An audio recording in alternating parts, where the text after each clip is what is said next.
visite de Jean-Luc Mélenchon à Dakar, l'homme politique français invité au Sénégal par PASTEF. Il est venu faire la promotion de l'homosexualité, s'exclament certains. C'est le grand dossier de ce midi. Serigne Modou Bousso Dieng accuse Sonko et Mélenchon de faire l'apologie de l'homosexualité. Vous entendrez le président de la Confédération internationale des familles religieuses.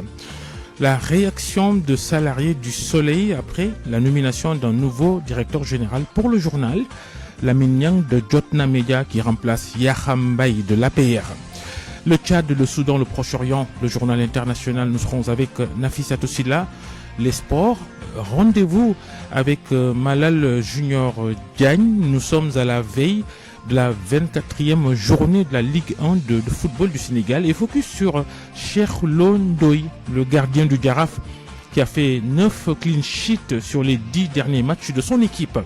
À la fin de cette édition, vous aurez le journal du pèlerinage 2024 de Popenguine.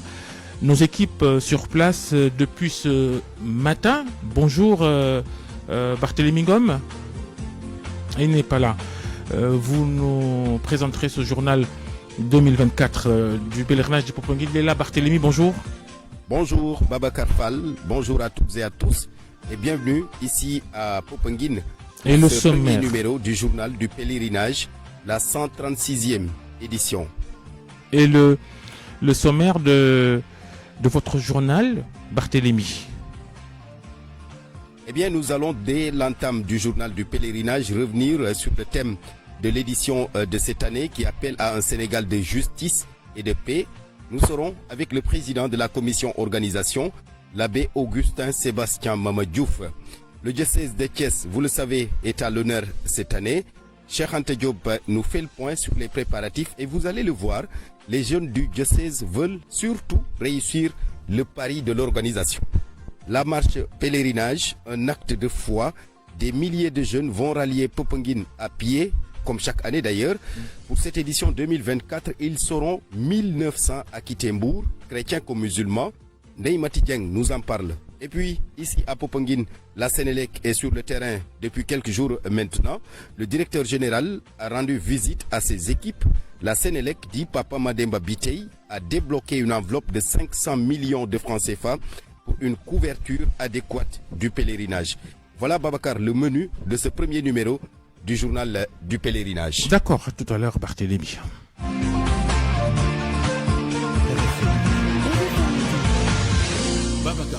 En ouverture de ce grand journal, la phrase de Jean-Luc Mélenchon prononcée hier à l'université Cheikh Anta Diop de Dakar et que certains considèrent comme une promotion de l'homosexualité qu'il est venu faire au Sénégal. Jean-Luc Mélenchon qui parle de liberté d'amour qui doit être élargie à tous. Je suis le premier législateur français qui ait déposé un texte de loi à propos de la population de la possibilité du mariage homosexuel. Je suis, si vous voulez le savoir, hétérosexuel. Mais je pensais que cette liberté d'amour devait être ouverte à tous ceux. Mélenchon à Dakar sur invitation d'Ousmane Sonko et de son parti PASTEF. La réponse du Premier ministre. Ici au Sénégal, on dit Gor Djiguen. Ce n'est pas tombé du ciel, c'est parce que ça existe. Mais nous l'avons géré et nous continuerons de le gérer à notre façon et selon nos réalités socioculturelles. Sur ce phénomène particulièrement, le Sénégal et beaucoup de pays africains ne peuvent accepter une quelconque velléité de leur imposer la légalisation de ce phénomène. Le religieux Serigne Modou Bousso Dieng condamne ce qu'il appelle l'apologie de l'homosexualité par Sonko et Mélenchon lors de cette conférence publique tenue sur le campus de l'UCAD. Le président de la Confédération internationale des familles religieuses plaide pour une loi contre la promotion de l'homosexualité au Sénégal.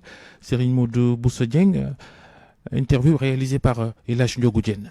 J'avoue que je suis dessus parce que le fait que Ousmane Sonko, quelqu'un qui prônait des valeurs, qui prônait des vertus africaines, religieuses surtout, c'est lui qu'aujourd'hui qui a amené quelqu'un qui a fait publiquement une apologie d'homosexualité très clairement, de manière très claire et très définie. Non seulement que je suis dessus, mais je suis surpris. En fait, parce que ce gars pouvait faire sa mission politico, je sais pas quoi, de manière parfaite, sans évoquer affaire homosexualité. Mais dans sa visite ici, chez Sonko, ou dans sa mission politique chez Sonko, c'est le Sénégal. Pourquoi évoquer et aborder cette question. Quel est le rôle, quel est le sens de parler d'homosexualité dans une mission politique? Qui l'a demandé cela? Pourquoi devant des milliers de jeunes, devant hommes et femmes, il évoque cela?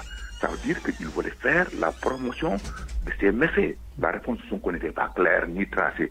Exemple, Macky Sall disait ce que Sonko dit hier, aujourd'hui, vous voyez partout des manifestations, soit disant Andesamodikoui, soit disant des religieux, soit disant des gens qui tapaient toujours matin, midi, soir sur Macky Sall. Mais ce n'est pas objectif. Il faut d'abord nos élites politiques soient très claires et tracées, mais aussi éviter ces gens qui font la promotion de l'homosexualité, c'est tout. Une loi très ferme et très claire et très définie. Mais dans cette loi, il faut interdire toute personne qui fait la promotion ou l'apologie d'homosexualité à venir au Sénégal. C'est aussi simple que ça. L'analyse du journaliste Mamadou Thior. Il estime que le président de PASTEF a été pourtant ferme sur la question. Sur l'homosexualité, on a senti que, il a voulu faire passer un message et Ousmane Sonko aussi a voulu être ferme pour dire que c'est une question non négociable. Mais c'est surtout de ce côté-là qu'il faudra faire très attention parce que les élites françaises, de quelque bord qu'elles se situent, essaient de faire passer le message sur l'homosexualité pour faire accepter cela. Ousmane Sonko aussi, un animal politique, a fait passer un message sur la polygamie en disant que s'il doit aller en France, il va débarquer avec les 2 épouses. Et je pense que c'était un message à faire passer du côté des autorités françaises. Est-ce qu'il n'y a pas, de la part d'Ousmane Sonko, un changement de discours sur cette question de l'homosexualité si on compare avec ses sorties virulentes dans le passé sur cette question? Je ne crois pas qu'il ait changé son discours parce que quand il dit nous allons la gérer, c'est comme Macky Sall qui disait, on ne doit pas donc accepter l'homosexualité. Je pense que pour nous Africains, l'homosexualité est une question non négociable en fait. Et nos leaders le savent très bien. Quiconque tentera d'essayer de légaliser ou de faire accepter cette pratique, qui qu'il soit, il sera balayé. Il ne faut pas se faire d'illusions. Et retour sur le campus de l'université, Cheikh Anta Diop de Dakar, là où tout s'est passé hier. Les avis d'étudiants sur les discours de Sonko et Mélenchon, c'est un reportage d'Oumou Kalsoumli. Baïgourongom, étudiant en master, se presse pour rejoindre son amphithéâtre à la faculté des lettres. Il a écouté le discours du leader du PASTEF et de son hôte français Jean-Luc Mélenchon. Toutefois, il reste confiant et estime que l'homosexualité n'a pas sa place dans notre pays. Je pense qu'on doit toujours bannir l'homosexualité, c'est parce que c'est des contre-valeurs. On doit bannir tout ce qui est contre-valeurs, tout ce qui empêche notre jeunesse d'avoir les bonnes valeurs. Sur les allées de l'université, nous avons rencontré Sedina Oumar, étudiant en première année de licence. Il estime que les propos tenus par Jean-Luc Mélenchon n'engagent que lui et pense que les autorités doivent adopter une position ferme sur la question de l'homosexualité. Je ne veux pas dire que nous ne sommes pas encore prêts, mais nous ne voulons pas de l'homosexualité. Et je pense que Jean-Luc l'a bien entendu, même les Occidentaux aussi l'ont bien entendu. Et ils sauront que le Sénégal, je ne dis pas le Sénégal n'a pas encore prêt, mais le Sénégal n'accepte jamais l'homosexualité. Al-Hali Wade partage pleinement cette opinion et insiste sur le fait que Jean-Luc Mélenchon doit comprendre que le Sénégal est fermement opposé à l'homosexualité. Je pense qu'on est en démocratie et là, leur société leur permettre de s'exprimer ainsi et son point de vue également de le partager. Mais ce qui est beaucoup plus important, c'est la réponse qui lui a été donnée par Ousmane Sonko. Lui a fait comprendre que chaque société a ses principes, chaque société a sa manière de vivre. Les étudiants rencontrés se déclarent résolument déterminés à soutenir activement le nouveau gouvernement dans la lutte contre l'homosexualité. Justement, cette réaction de Thierno Bocoum dans un texte publié ce matin, l'ancien député et leader du mouvement Agir écrit ceci: nous espérons que les dirigeants actuels de notre pays exprimeront une position très claire sur l'homosexualité et le matérialiseront à travers une loi. Selon Thierno Bocoum, Ousmane Sonko et son parti avaient opté pour la criminalisation de l'homosexualité. Elle avait publiquement déclaré ajoute-t-il. Il avait même signé à travers le mémorandum des législatives 2022 de And Sammou Dikoyi, justement, Ousmane Sonko et ses positions sur l'homosexualité au passé et au présent. Mohamed Ali Mouba. Bien, si tu le fais, tu te caches, mais permettre une loi pour qu'on accepte que les bisexuels ou les homosexuels se peuvent vendre dans les rues, n'importe quoi. Décembre 2022, alors que le débat sur l'homosexualité fait rage au Sénégal, dans la société sénégalaise, And Sammou Dikoyi prend d'assaut la place de la nation. On demande des lois plus dures pour réprimer l'homosexualité. En tant que musulmane, je me dois de défendre tout ce qui provient de notre religion, c'est-à-dire l'islam. Et l'islam en tant que tel n'accepte aucunement cette pratique qui est obscène, qui est infâme. Parce qu'il y a des pays où on accepte ça, il faut aller là-bas. À l'époque, Dambodj, Guy Marius Sagna et certaines associations musulmanes soupçonnent le pouvoir en place, le pouvoir de Macky Sall, de vouloir dépénaliser l'homosexualité. Pour nous, l'homosexualité, la confusion des genres et toutes les variantes supprimées dans le vocable LGBTQ sont des abominations qu'il est exigeable d'acclimater dans notre pays, le Sénégal. Dans la foulée, Ousmane Sonko prend la parole et apporte son soutien. Loi bi ñu voté ci homosexualité.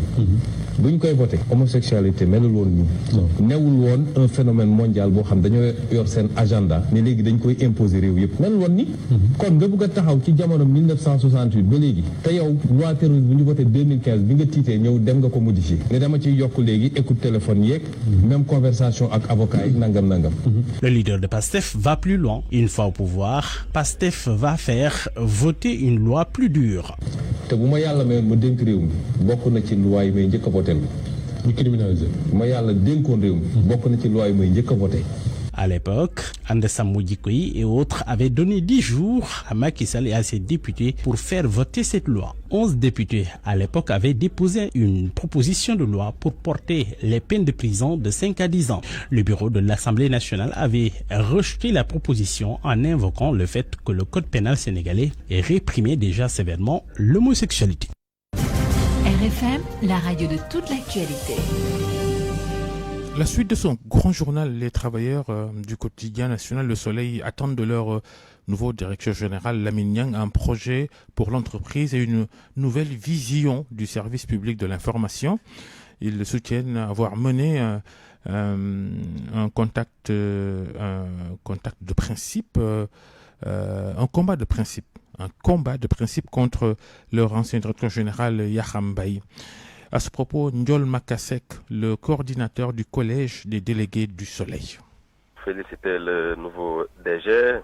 Lamine Niang, et lui souhaiter la bienvenue au quotidien national. Et aussi encourager le directeur sortant, M. Yakham Mbaye, qui n'est pas notre ennemi, même si nous ne partageons pas ses méthodes et son projet éditorial. Nous nous attendions quand même à ce qu'il soit remplacé parce qu'il y a un nouveau gouvernement. Bon, il y a certainement un changement de cap. Donc lui-même, il s'attendait à cela. Voilà. Maintenant, pour les attentes, ce que nous voulons, c'est quelqu'un qui a un projet pour l'entreprise, pour le Soleil. Quelqu'un qui a un projet pour les travailleurs du Soleil. Ce qui n'était pas souvent le cas avec dans l'ancienne direction. Donc je pense que s'il vient avec un projet, s'il vient avec des idées, donc s'il souhaite l'épanouissement du personnel du quotidien, nous allons quand même le soutenir parce que le Soleil, c'est avant tout les travailleurs, c'est notre maison à nous. Donc lui, il est le manager, il est le directeur général. C'est lui quand même qui fixe le cap et nous suivons. Mais nous n'allons pas quand même le laisser comme ça, nous allons le soutenir parce que nous avons nous aussi quand même des idées. Nous connaissons peut-être la maison mieux que lui. Bon, même si c'est lui qui va quand même fixer la vision, nous allons quand même soutenir sa démarche parce que il y va de notre intérêt, donc il y va de la survie quand même du quotidien national. Il est midi passé de 14 minutes. Si vous êtes déjà allé à Potou, vous connaissez forcément son quai de pêche, du moins ce qu'il en reste. Inauguré en 2017 par l'ancien président Macky Sall, il n'y a même plus d'électricité sur le site. L'infrastructure avait coûté près d'1 demi-milliard de francs CFA. Pas de route même pour y aller. Et sur place, pêcheurs, vendeurs et revendeurs voient leurs activités noyées par par tous ces problèmes. Le reportage de Nafissatou Ndiaye. Se rendre au quai de pêche de Potou est devenu un véritable casse-tête. Et pourtant, la route ne mesure que 3 km. L'état de cette piste latéritique cause d'énormes pertes aux travailleurs du quai. Ousmane Sow est le coordonnateur du conseil local de pêche artisanale CLPA de Potou. Les camions frigorifiques ne peuvent plus faire la navette entre Potou et Niayam à cause de l'état défectueux de la route. Même les citernes qui doivent amener du carburant au niveau des stations qui se trouvent sur cet axe ne peuvent plus passer. Maintenant, ce sont les Jakarta qui transportent les marchandises et c'est vraiment déplorable. Abiba est revendeuse de poissons, rencontrée sur le quai. Vêtue d'un pagne de couleur sombre, la mine triste, cette quinquagénaire revient sur les problèmes du site. Nos produits pourrissent la plupart du temps entre nos mains, car il n'y a pas d'électricité qui pourrait nous permettre de fabriquer de la glace ici dans le quai. À cela s'ajoute le manque d'eau et d'hygiène. Nous n'avons pas de financement non plus. Nous sollicitons vraiment de l'aide.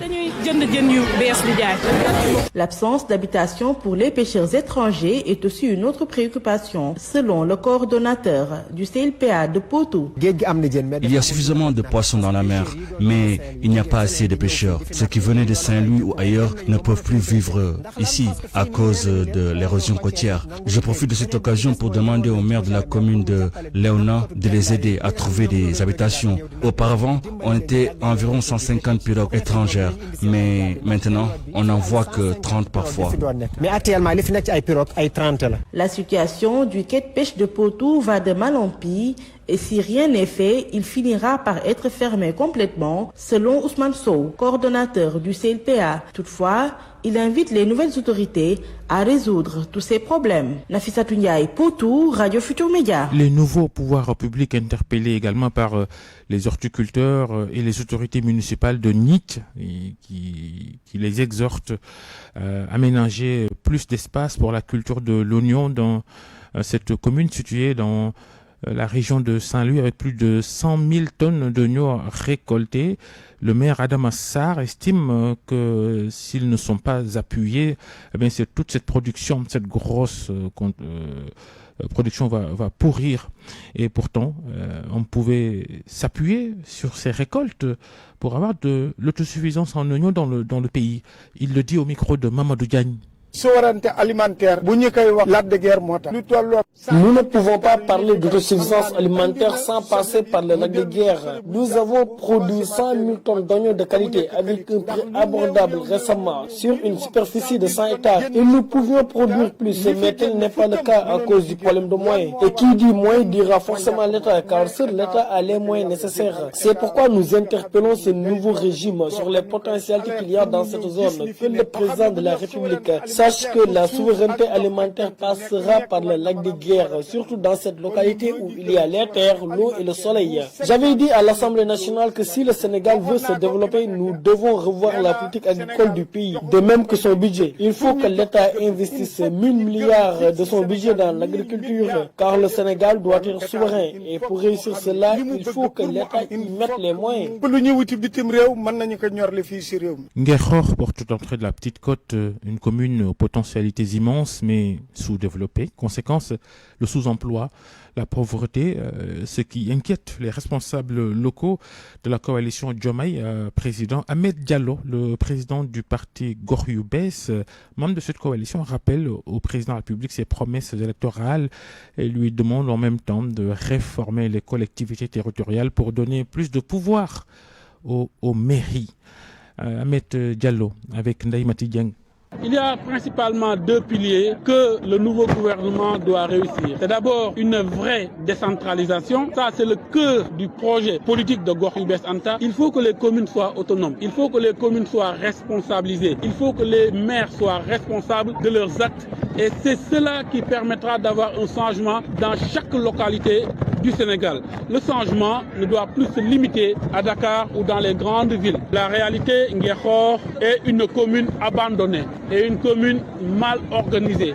C'est une commune désorganisée, mais surtout c'est une commune où il n'y a pas de transparence. Nguerkhor a perdu 10 ans. Nguerkhor pouvait aller beaucoup plus loin. En tant que porte d'entrée de la Petite Côte, cette ville doit jouer un rôle central. Salatou Tasbih qui va avoir lieu le 20. C'est un élément marquant et culturel de notre ville. Nous voulons que cette année, que cet événement soit une grande réussite pour l'ensemble des populations, soit l'occasion que tout le monde se regroupe, que tout le monde communie, que tout le monde se rappelle que le nom de Nguékhor est évoqué partout dans le monde, partout au Sénégal, parce que El Hadj Ibrahima Sakho y a joué un grand rôle. Mais c'est à nous, aujourd'hui, enfants de Nguékhor, de redonner à Nguékhor sa grandeur. Parce que quand les gens quitteront partout dans le monde, ils viennent à Nguékhor, c'est la honte qui nous amène parce que rien ne marche dans cette ville. Et nous prenons la direction de Bof Mbalem dans la commune de Thiaré-Ndialgui. Nous sommes dans la région de Fatick. Bof Mbalem qui abrite l'un des plus grands événements religieux de la région, mais l'accès à ce village, il est très difficile. Les habitants, les visiteurs, depuis des années, s'en plaignent. Surtout la famille de feu, le marabout Serigne Saliou Diouf, qui demande à l'État sénégalais de bitumer la route qui relie Diakhao à Bof, qui n'est longue que de 7 km seulement. Aminata Goudiaby. L'enclavement de Bof Mbalem cause de sérieuses difficultés aux automobilistes et charretiers qui s'y rendent régulièrement. Il n'y a pas de route praticable entre Diakhao et ce village de la commune de Thiaré-Ndialgui qui abrite chaque année un grand événement religieux. Il s'agit du gamou de la famille de feu le marabout Serigne Saliou Diouf. Des centaines de fidèles de Fatick et d'autres régions assistent à cette cérémonie. Les habitants de Bof Mbalem et la famille de Serigne Saliou Diouf veulent la construction d'une route bitumée pour soulager les usagers. Serigne Modou Diouf, porte-parole de la famille de feu Serigne Saliou Diouf. Il s'agit d'une doléance qui s'agit de la construction de la route quittant Diakhao pour Bof Mbalem. Et c'est une doléance que Serigne Saliou Diouf, feu Serigne Saliou Diouf, notre père a demandé, ça fait plusieurs années, au régime passé. Nous adressons maintenant au régime actuel, par la grâce de Dieu, d'appuyer le village de Bof d'une route quittant Diakhao sur Bof. Et la distance est de 7 km. La doléance est vieille de plusieurs années. Et pourtant, les habitants de plusieurs hameaux de Diakhao et de Thiaré-Ndialgui passent quotidiennement sur cette route sablonneuse et sinueuse. Le tronçon Diakhao-Bof Mbalem qui devrait donc passer par Djadjel et ensuite faire les autres Bof donc qui sont autour, sinon polarisés par Bof Mbalem, devrait permettre à beaucoup de gens non seulement de vaquer à nos activités économiques, mais aussi permettre à ceux qui devraient être évacués de pouvoir donc y aller le plus rapidement possible. Nous lançons un appel à toutes les autorités. Le gamou annuel de la famille de Serigne Saliou Diouf de Bof Mbalem est prévu cette année le 18 mai. Ce sera la 34e édition. Le gouverneur de Fatick a présidé une réunion préparatoire de cet événement qui mobilise des centaines de fidèles. Aminata Goudiaby, Fatick RFM. Et nous bouclons la première partie de ce grand journal par notre visite au village artisanal de Guédiawaye, un village artisanal qui vit des moments difficiles d'élaboration du site, l'absence de financement pour booster les activités, le déficit de formation des jeunes artisans, entre autres problèmes constatés sur place par Salamata Ousmane Diallo, notre correspondante en banlieue de Dakar.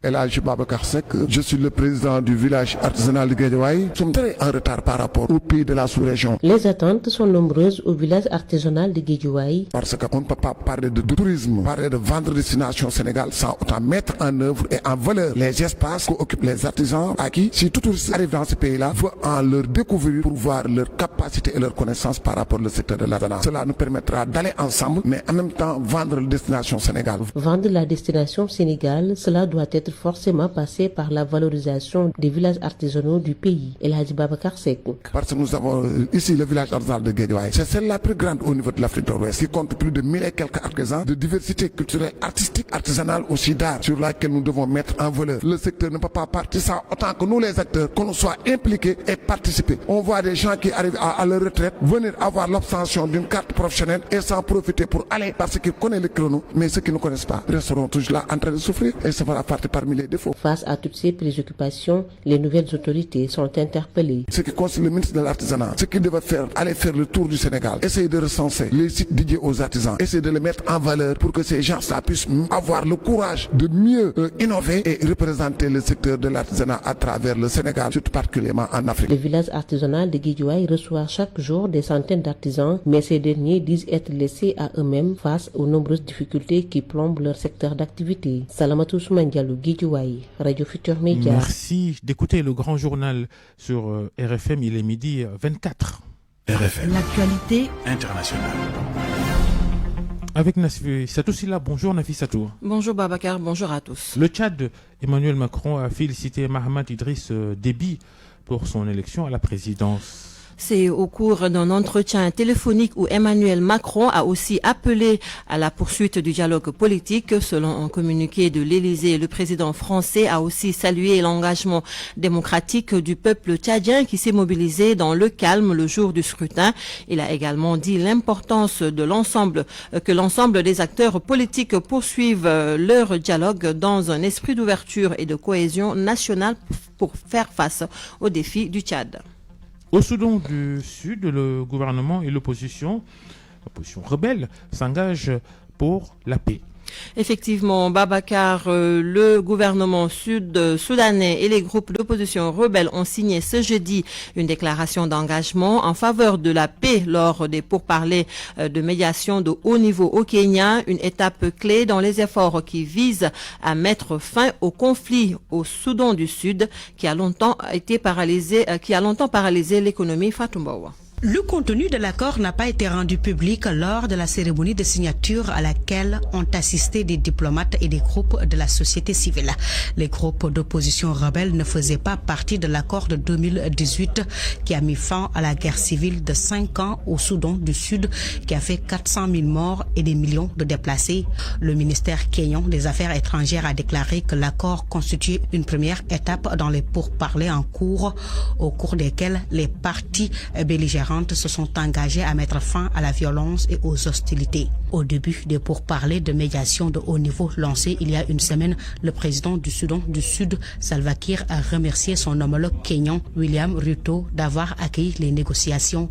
Cependant, le Soudan du Sud doit organiser les élections en décembre, mais reste politiquement fragile, en partie parce que l'accord de paix de 2018 n'a pas encore été pleinement mis en œuvre et parce que les conflits et les violences se poursuivent dans les différentes parties du pays en raison de différentes ethnies et politiques. Elle est maintenant au Soudan du Sud, Fatumbo? Non, Fatumbo, elle est bien ici à Dakar, en déplacement à Dakar. Et puis au Soudan, Babacar, l'ONU qui dénonce le sous-financement de l'appel à l'aide humanitaire. Selon RFI, l'Organisation des Nations Unies n'a récolté que 12% concernant cet appel pour secourir le Soudan en proie à une guerre depuis le 15 avril 2023 et qui s'enfonce dans une crise jugée catastrophiquement sous-financée. Selon Jens Lerck, porte-parole du Bureau des Affaires humanitaires de l'ONU à Genève, l'Organisation des Nations Unies et ses partenaires humanitaires ont besoin de 2,7 milliards de dollars cette année pour venir en aide à quelques 15 millions de personnes au Soudan. Babacar. La guerre au Proche-Orient, au Liban, les combats entre Israël et le Hezbollah poussent la population à fuir les zones frontières. 90 000 habitants de 45 localités libanaises frontalières à Israël ont quitté leur foyer et pour cause, les combats en cours depuis plus de 7 mois entre le Hezbollah et l'armée israélienne, un chiffre communiqué par l'UNICEF. Sodacham. L'UNICEF affirme que 75% des enfants du Liban sont confrontés à la pauvreté et prévient que les hostilités dans le sud du pays risquent d'aggraver la situation. L'agence onusienne parle de répercussions dévastatrices sur les enfants, car parmi le flot de déplacés de la guerre figurent 30 000 enfants, en majorité des Libanais, mais il y a aussi des réfugiés syriens et palestiniens. La plupart ont trouvé refuge dans les centres d'hébergement parfois improvisés et précaires situés dans des zones du sud du Liban, encore relativement épargnées par les affrontements. Les secteurs de l'éducation et de la santé sont particulièrement affectés par les combats. Au total, 70 écoles ont été endommagées ou sont fermées à cause des affrontements. Environ 20 000 élèves ont vu leur année scolaire compromise. Seule une partie d'entre eux a pu intégrer d'autres établissements ou suivre des cours en ligne. Beaucoup ont tout simplement perdu une année d'école. Sur le plan de la santé, 23 centres de soins qui desservent plus de 4 000 personnes sont hors service. Enfin, au niveau de l'accès à l'eau potable et de l'hygiène, 10 stations de pompage fournissant 100 000 personnes ont cessé de fonctionner faute d'entretien ou du fait de dégâts subis lors des combats. Babacar, c'est ce qui met fin à cette page internationale. Merci beaucoup, Nafissatou Silla. Et à midi passé de 29 minutes, on enchaîne avec les sports. RFM Sport. Le journal des sports, présenté par Malal Junior Diagne. Bonjour Malal. Bonjour Babacar. Le duel à distance entre le leader de la Ligue sénégalaise de foot, Teungueth FC, et son dauphin, le Jaraaf de Dakar, duel à distance encore ce week-end. Ce week-end encore, ce dimanche, le Jaraaf qui reçoit l'équipe de Diamono Fatick Kangor au moment où le leader Teungueth FC sera en déplacement à Alassane Djigo pour y défier l'AS Pikine. Cheikh Tidiane Diagne est revenu sur les enjeux de ces deux rencontres. C'est établi, le titre va se jouer entre Teungueth FC et le Jaraaf. À 3 journées de la fin, Rufisquois et Médinois se tiennent au collet avec une avance assez confortable pour Teungueth FC qui le devance de 5 points. 2 victoires sur les 3 matchs permettraient à Teungueth FC de remporter le titre alors que le Jaraaf a une obligation de gagner tous ses matchs tout en espérant un faux pas des Rufisquois. Justement, Teungueth FC devra se battre pour tenter de se tirer du guépier pikinois ce dimanche au stade Amadou Barry. AS Pikine pourrait même jouer aux arbitres dans ce duel à distance pour être champion. Le Jaraaf, devenu le challenger de Teungueth FC, théoriquement pour cette journée, semble avoir un adversaire beaucoup plus prenable. Diamono Fatick, le promu, qui se débat d'ailleurs pour ne pas retrouver à nouveau la Ligue 2. Pour éviter tout calcul, Teungueth FC et Jaraaf jouent tous à la même heure ce dimanche. La Ligue sénégalaise également marquée par les performances du portier du Jaraaf de Dakar qui depuis la phase retour a réalisé plus de 9 clean sheets. Son entraîneur Malik Daf est revenu sur les sorties de son portier. Il avoue l'avoir recruté dans le mouvement national populaire. Malik Daf a parlé de son portier donc au micro de Cheikh Lo Ndoye. Voilà. Merci Fall. Au micro de Sodetiam. Chirolo est passé par le Néotan avec l'AS Santiago et l'AS Gibraltar. Très bon gardien, un excellent gardien de but. C'est un gosse très poli, travailleur, qui a toutes les qualités requises. Je pense que c'est pas pour rien qu'il est en train de faire un très bon championnat avec le Jaraaf. Je pense qu'il est en train de confirmer tout le bien que les gens pensent de lui. Un prototype de gardien moderne avec une bonne taille, une bonne prise de balle, très calme, très serein, très bon sur sa ligne, très bon sur les ballons aériens. Il est très bon aussi sur les tirs au but, sur les pénaltys. C'est un gosse qui a un avenir vraiment radieux. Je pense qu'il faut que les gens le suivent très bien. En tout cas, nous lui souhaitons tout le bonheur du monde et je pense qu'il a encore tout à prouver encore. Je pense qu'il a son avenir devant lui. Je pense qu'il faut vraiment l'encourager, lui dire de continuer à persévérer, à travailler parce que sans l'humilité, on ne pourra rien y arriver. Je pense qu'il est dans la bonne voie et il est en train de le prouver avec le Jaraaf. 12 matchs avec 10 clean sheets, c'est pas donné à n'importe qui. Donc je pense que c'est la marque des grands gardiens de vous. Maintenant, comme on dit, laissez-le grandir tranquillement. Il faut que les gens pensent à lui dans le futur, dans les sélections. Allez, continue. Il a tout le soutien de ton coach et de tes partenaires. Allez, le travail continue. Malik Daf, l'entraîneur de l'ASC, le Jaraaf de Dakar, foot toujours, mais en divisions inférieures. Le retour de l'AS Saloum en Ligue 2, les habitants de Kaolack, ils sont contents. Ils sont contents et saluent cette montée. Les Saloum avouent que leur équipe doit évoluer dans la Ligue 2 ou la Ligue 1 même pour bien représenter tout le Saloum. Toutefois, les supporters de l'équipe de l'AS Saloum invitent les autorités et les bonnes volontés à mettre la main à la pâte pour plus de moyens, mais également pour des infrastructures sportives de qualité. Fatumbo. L'accession de l'AS Saloum en Ligue 2 suscite la satisfaction des passionnés de football à Mbossé qui expriment leur joie à travers divers commentaires. Ça fait des années que nous courons derrière cette montée. C'est une satisfaction pour toute la communauté kaolackoise. Je dirais même Saloum. On ne peut pas parler de foot. C'est une fierté en tant que fils de Saloum de voir vraiment Saloum monter en 2e division.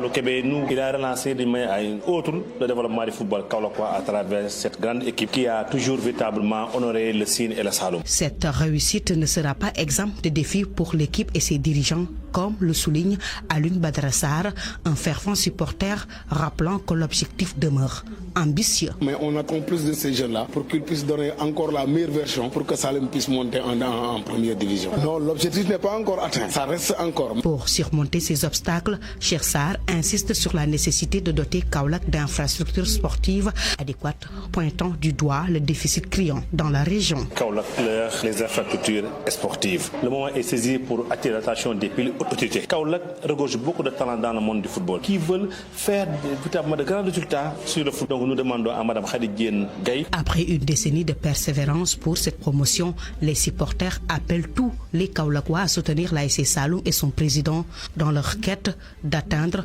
en première ligue nationale. Fatumbo Kaolack, Radio Futur Média. Et on termine par le judo, l'organisation du tournoi international de Saint-Louis, célèbre tournoi du judo. La famille de Fombaï Boy s'y oppose. La famille s'y oppose puisque la famille estime qu'elle n'a pas été associée par le comité d'organisation piloté par la Ligue régionale de judo de Saint-Louis. Son enfant, la fille Adja Mbaye Boyfal, estime que les organisateurs actuels ne sont mus que par le gain et elle invite les autorités à y mettre fin. Nous l'avons joint ce matin.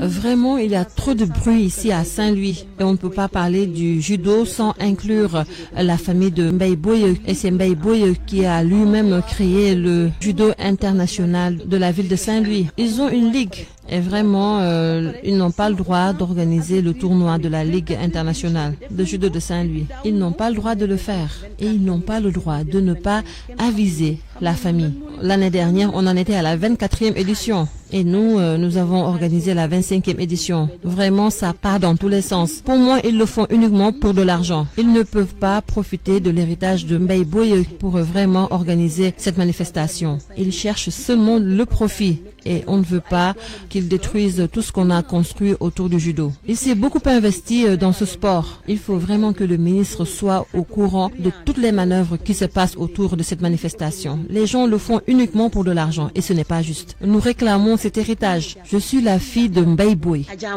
Je suis un judoka de plus de 78 kilos. Voilà, Babacar, c'était tout pour les sports.